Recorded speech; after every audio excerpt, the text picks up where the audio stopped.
Lá no alto do Calvário, este Deus crucificado já nos tinha resgatado no amor. Meu irmão e minha irmã, estamos retomando as catequeses patrísticas. Tanto a Camilinha como a Camila já estavam com saudades das perguntas que fazíamos a elas. Hoje nós queremos dar continuidade às heresias. Vamos voltar então. O que significa heresia?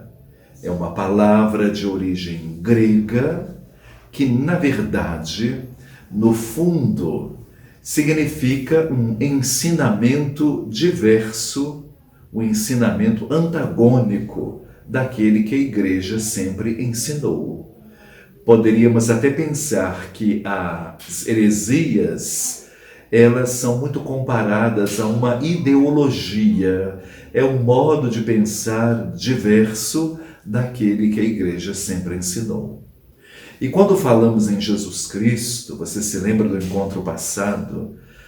Aí abre um leque de muitas heresias. Porque o próprio Cristo, quando convivia com os seus, havia um grupo que pensava que ele era um judeu errante, outros achavam que ele era filho de Deus, outros achavam que ele era só humano, outros achavam que ele era só divino, outros pensavam que havia um subordinacionismo com o Pai, o Filho e o Espírito.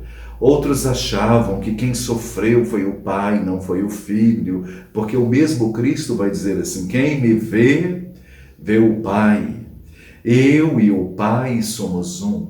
Os próprios evangelistas, quando você pega, por exemplo, Marcos, ele tem uma ideia central: mostrar quem é Jesus. Uma vez que Marcos foi o primeiro que escreveu o Evangelho. Depois nós vamos encontrar Mateus, que mostra aí a riqueza, a genealogia de Jesus. Depois nós vamos encontrar Lucas, que mostra um Jesus misericordioso.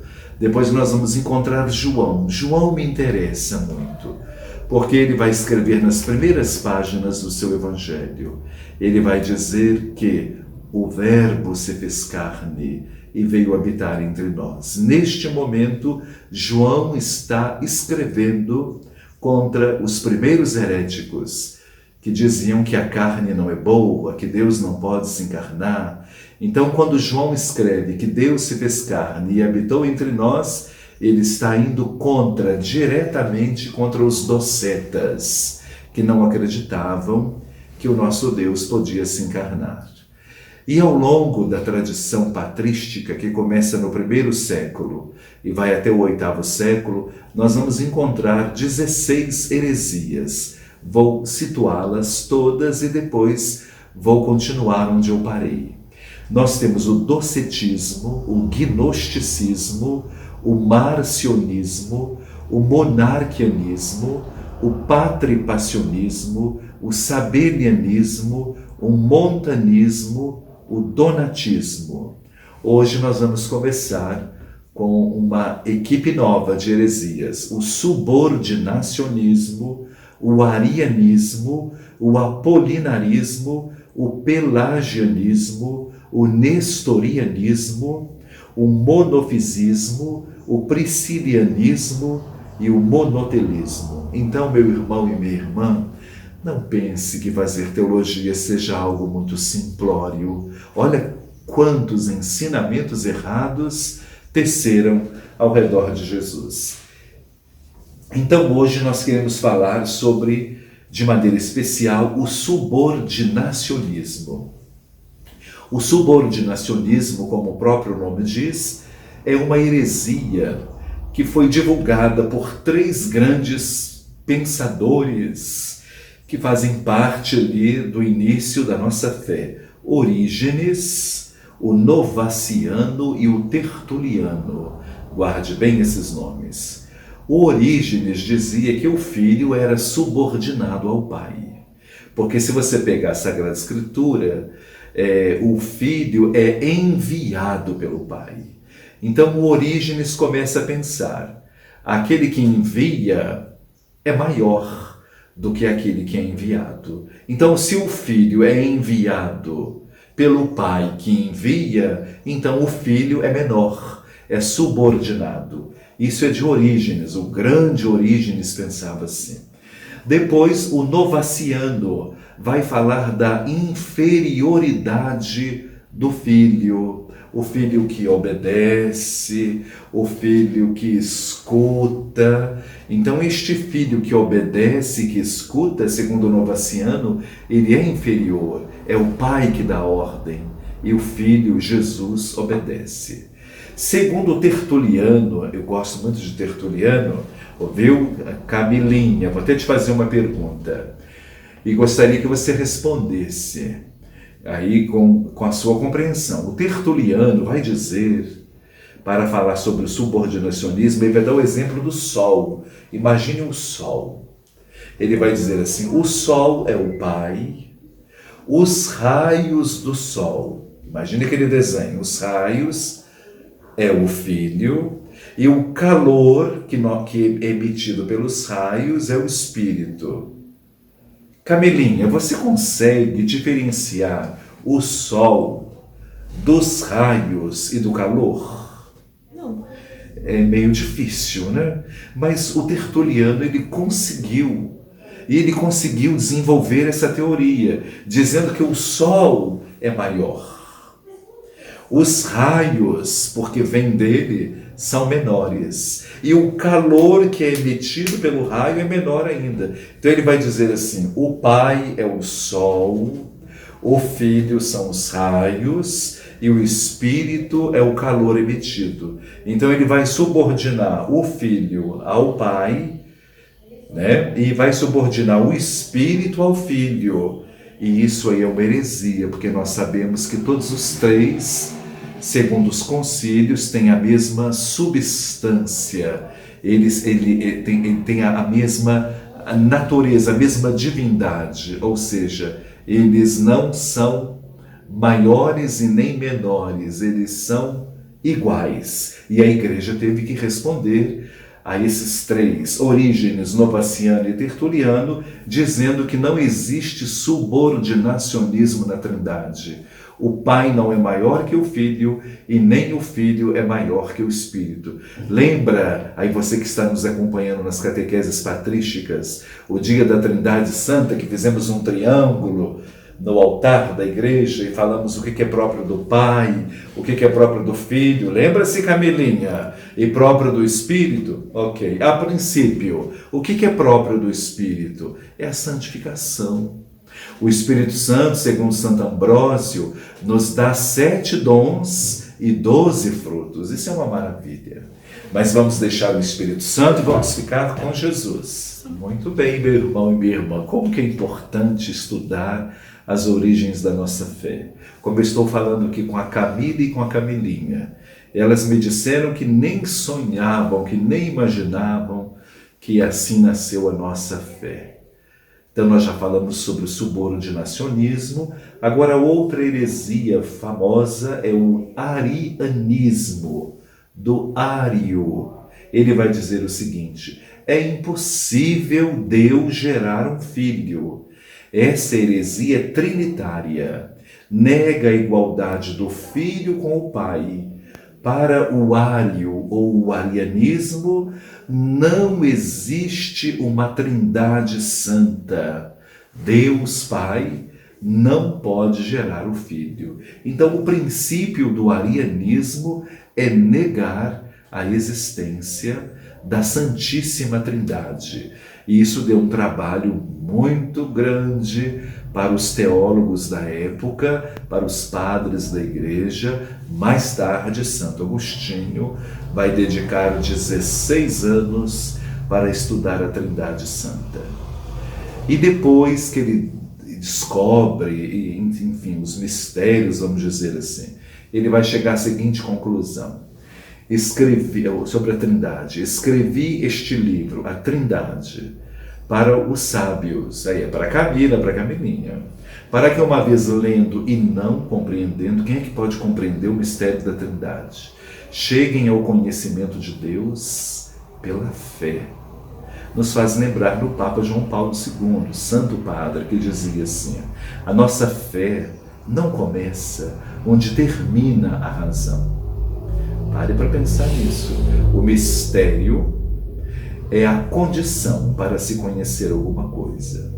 Quer conhecer alguma coisa? Mergulhe no mistério e você vai ver que a gente conhece muito pouco. Então, o ário ou o arianismo negava, então, a Trindade Santa. A outra heresia, a 11ª heresia, nós chamamos de apolinarismo. É a heresia do Apolinário. Ele vai dizer que esta heresia é uma heresia cristológica, na tentativa de explicar a união entre as duas naturezas. O Apolinário pensava como que Jesus pode ser humano, como que Jesus pode ser divino.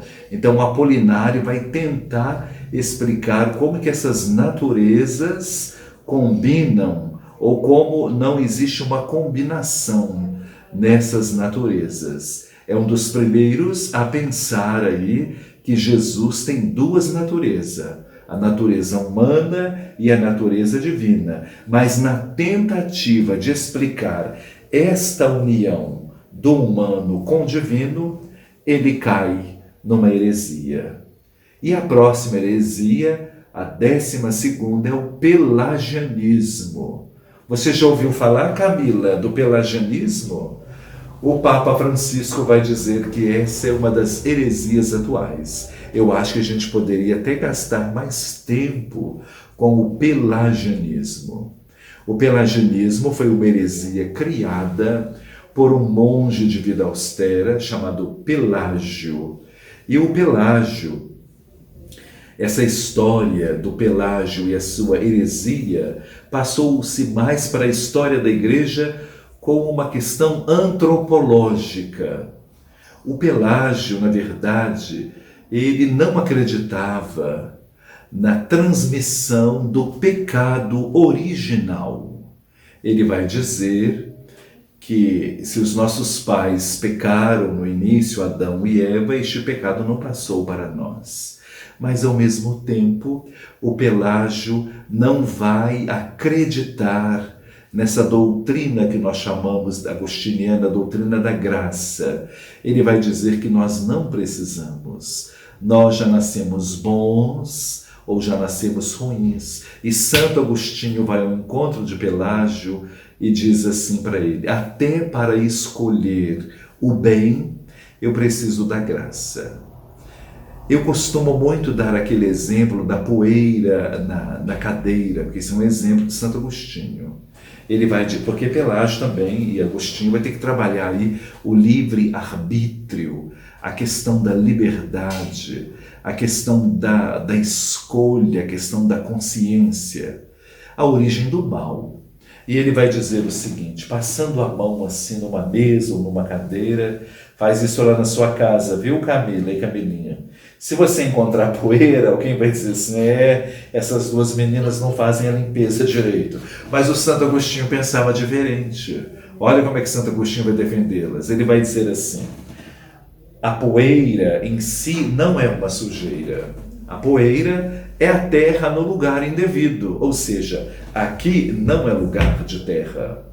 Então, Pelágio, apesar de ser um homem de vida austera, ele trabalha muito a questão do pecado e a questão da graça. Para Pelágio, nós fomos concebidos sem vícios e sem virtudes. Ninguém nasce com vício, segundo Pelágio, e ninguém nasce com virtude. Ele é contra o batismo, que redime os pecados, ou seja, não existe uma passagem do pecado original e, ao mesmo tempo, não existe um sangue redentor, ou seja, Pelágio nega a redenção da humanidade por Jesus. Então, esta heresia é uma heresia destrutiva, foi uma das heresias mais perigosas no início do cristianismo. Ele teve que se debater com Santo Agostinho. É em Pelágio que Agostinho recebe, vamos dizer assim, esse título, né, de doutor da graça. Porque até para escolher o bem, eu preciso da graça. O que é a graça, né? Ele vai dizer assim: Deus respeita a minha opção, Deus respeita aquilo que eu escolhi, mas até para escolher o bem e rejeitar o mal, eu preciso da graça divina, porque é próprio do humano, é próprio do ser humano o erro. Então eu preciso da graça divina para ser bom, né? Para escolher as coisas boas. Este, então, é o grande Pelágio. Depois do pelagianismo, nós vamos encontrar outra heresia famosa na história eclesiástica chamada nestorianismo. É a heresia de Nestório. Ele dizia que em Jesus existem duas pessoas, imagine. Ora Jesus é humano, ora Jesus é divino. E o Nestório dizia assim: onde há natureza, há pessoa. Se Jesus tem duas naturezas, a natureza humana e divina, então em Jesus, em Cristo, nós vamos encontrar duas pessoas. Ora ele era humano, ora ele era divino. Então o que Nestório fez? Ele confundiu natureza com pessoa. Onde a natureza, a pessoa. Como Agostinho precisa debater com Pelágio, quem vai debater com Nestório vai ser o grande São Cirilo de Alexandria, de maneira especial no Concílio de Éfeso. Se recorda, Camilinha, no Concílio de Éfeso, por isso essa imagem bonita aqui de Nossa Senhora, que aconteceu no ano 431, a Igreja definiu como dogma de fé a maternidade divina de Maria. Maria é a Theotokos em grego, ou em latim é a Mater Dei, em português, a Mãe de Deus. E a questão que é levada para o concílio é essa. Tem uma pergunta interessante, hein? Vou deixar essa pergunta para você e tentar responder. Olha, se Maria é uma criatura humana, Nestório dizia assim: como que ela pode ser mãe de Deus? Vamos deixar essa pergunta para você que nos acompanha, ler, estudar e questionar? Vou repetir. A pergunta de Nestório, olha lá, hein? Não me interprete mal, essa pergunta é de Nestório e foi levada para o Concílio de Éfeso no ano 431. Eu estudei os bastidores do Concílio de Éfeso. Eu estou vendo Nestório lá agora no concílio perguntando a Cirilo de Alexandria. Ora, se Maria é humana, ela não é divina, não é verdade, Camila? Maria não é divina, ela é humana. Bom, se ela é humana, como que ela pode ser Theotokos? Como que ela pode ser mãe de Deus? Essa é a grande questão que Cirilo e Nestório vão debater no Concílio de Éfeso. Eu gostaria que você estudasse um pouquinho mais sobre isso, viu? Nós vamos voltar nessa questão, porque essa questão é de suma importância para nós que somos católicos e amamos Nossa Senhora. Mas não vou lhe dar a resposta agora, para você ficar curioso. Então, para Cirilo, então, Maria é a Theotokos. Para Nestório, Maria é a Christotokos. Vou repetir para você não confundir, hein? Para São Cirilo, Maria é a Theotokos, a Mãe de Deus. Para Nestório, Maria é a Christotokos, a Mãe do Cristo. Isso vai desembocar no Concílio de Éfeso no ano 431. E Cirilo vai ter que dar a resposta. Pergunte aí para o seu padre. Olha que questão interessantíssima para você perguntar aí para o seu pároco. Você chega para o seu pároco e pergunta assim: padre, eu estou fazendo um curso patrístico com o padre Cássio e ele deixou uma questão no ar. Aí pergunte para o nosso bispo também, Dom Gil Antônio. Pergunte, eu acho interessantíssimo. E depois você me conta a resposta. A pergunta é essa: É a pergunta que Nestório, olha que chique, hein? É a pergunta que Nestório fez para Cirilo no ano 431 no Concílio de Éfeso. Se Maria é humana, como que ela pode ser mãe de Deus? Depois você me dá a resposta, viu? Vamos passar para frente para outra heresia chamada monofisismo. Quando nós falamos monofisismo, significa ou seja, em Jesus havia apenas uma natureza, ou melhor, em Cristo havia apenas uma natureza, a divina. Nestório dizia que havia duas pessoas, por causa das duas naturezas. E Eutiques, o monge famoso, que influenciou aí o Cirilo de Alexandria no concílio de Éfeso, ele vai dizer que em Jesus havia somente uma natureza, a natureza divina. Olha, Eutiques, aí você vai me desculpar, mas você errou feio, hein? Vamos ver isso na atualidade? Aí as meninas aqui são muito jovens, mas isso foi relatado em alguns filmes. Vamos buscar aí. Eu me lembro de um filme famoso que trabalhou essa questão do monofisismo. Vocês se recordam da Última Tentação de Cristo? Foi um filme famoso que trabalhou esse sofrimento de Jesus, essas dores de Jesus, o Jesus de Mel Gibson, por exemplo, tem muito sofrimento. Então, o monofisismo chegava ao horror de dizer que Jesus tinha apenas uma natureza, a natureza divina. Então, quando ele carregava a cruz e caía e chorava, era um teatro, porque Deus não pode morrer, Deus não sente dor. Quer dizer, ele não tem a natureza humana. Aí nós vamos perceber que existia um erro. Então, do mesmo modo que Eutiques dizia que Jesus era só divino, outros achavam que Jesus era só humano. E a igreja teve que responder essa questão. A outra heresia, que foi a última heresia do período patrístico, foi o monotelismo. Quando eu falo monotelismo, eu estou falando de vontade, ouviu, Camila?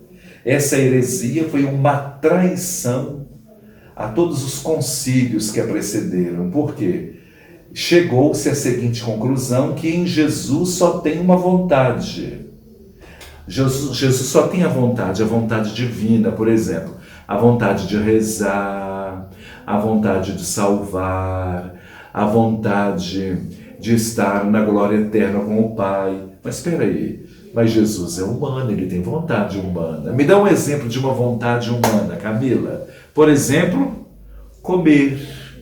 Lembra do Evangelho de São João, quando Jesus ressuscita e os apóstolos estão ali pescando, ele diz assim: moços, tens alguma coisa para comer? Ouviu, Camilinha? Comer é próprio do humano.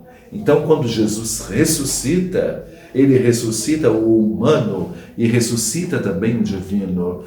Em Jesus tem duas vontades, a humana e a divina. Esse monotelismo foi uma traição a toda a teologia patrística. Porém, eu deixei agora uma que não é a última, que é a penúltima, a antepenúltima, é o priscilianismo.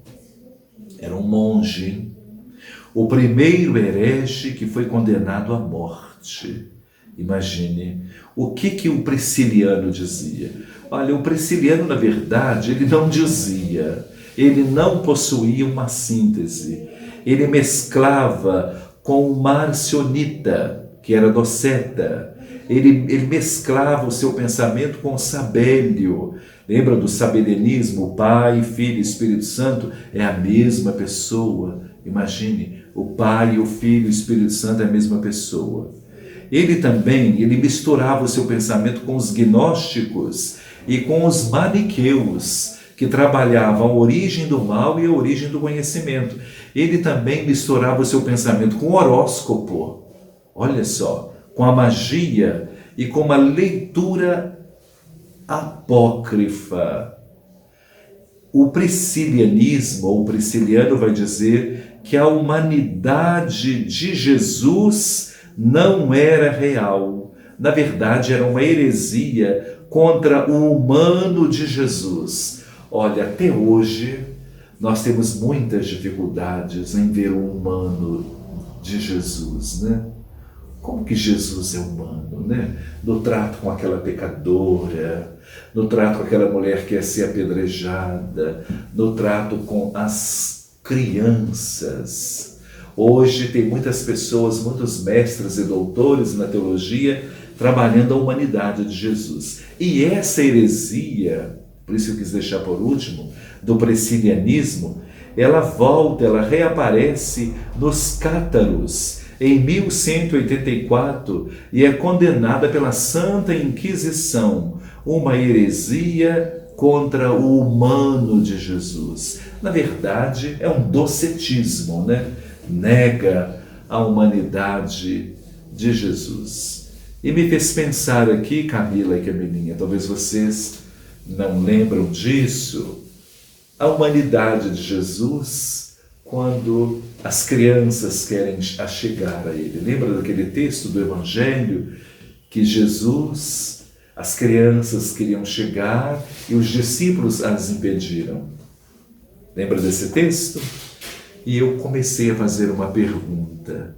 Por que os discípulos impediram as crianças de chegar a Jesus? Aqui está o humanismo de Jesus. Sabe por quê? Vamos voltar no Império Romano. O Império Romano tinha dado uma ordem que qualquer detrito que você deixasse na rua, na calçada, no lugar que você estivesse, você teria que recolher. Vamos imaginar aquelas pregações de Jesus que demoravam 2, 3 dias. Não havia banheiro químico. Você já parou para pensar nisso? Então, o que acontecia? As crianças tinham uma função de, no final do dia, no final da pregação, recolher as fezes para serem incineradas. Olha, essa era a função das crianças. Lembra quando Jesus ficou lá com 5.000 homens pregando, e 2, 3 dias pregando? E aí? E as necessidades fisiológicas? Quem que ia arrumar tudo isso? As crianças. Então, Camila e Camilinha, podemos imaginar que as mãos das crianças estavam sujas de fezes. E os discípulos vão pedir, e Jesus vai dizer assim: não, deixai vir as minhas criancinhas. Você consegue imaginar aquelas crianças com a mãozinha suja de fezes, abraçando o nosso Senhor? Deixe vir as minhas criancinhas, não as impeçais, porque delas é o reino dos céus. É o trabalho mais humilde, é o trabalho simples, é o trabalho dos pequenos. Então, essa é a humanidade de Jesus. Por que negar a humanidade de Jesus?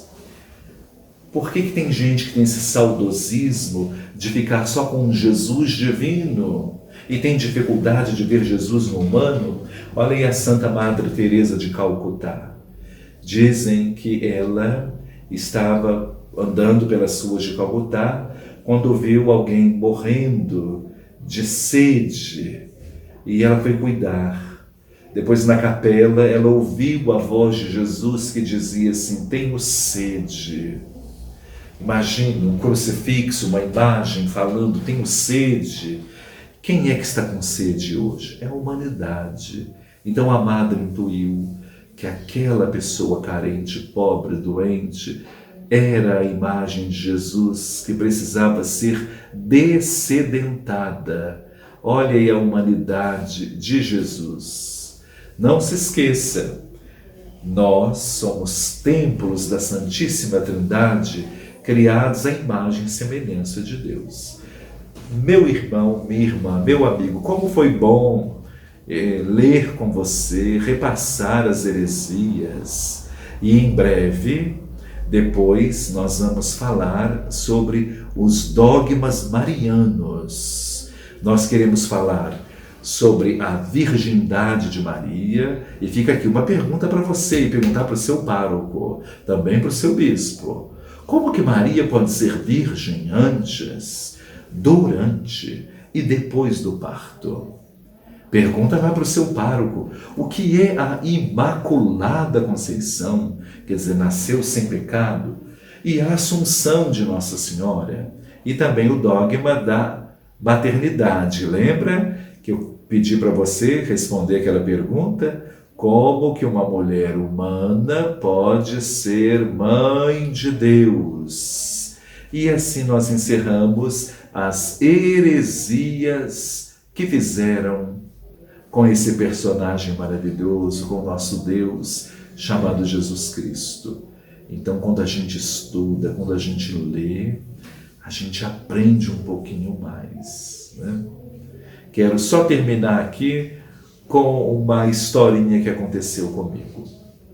Eu morei muitos anos na cidade de Bicas, e em 2021, no próximo ano, vai fazer 30 anos que eu leciono teologia no Seminário Santo Antônio, aqui em Juiz de Fora. Eu comecei na antiga Escola de Teologia e Pastoral, depois fui para a Faculdade de Teologia. Então, o ano que vem, já fazem 30 anos que eu caminho no meio disso aqui.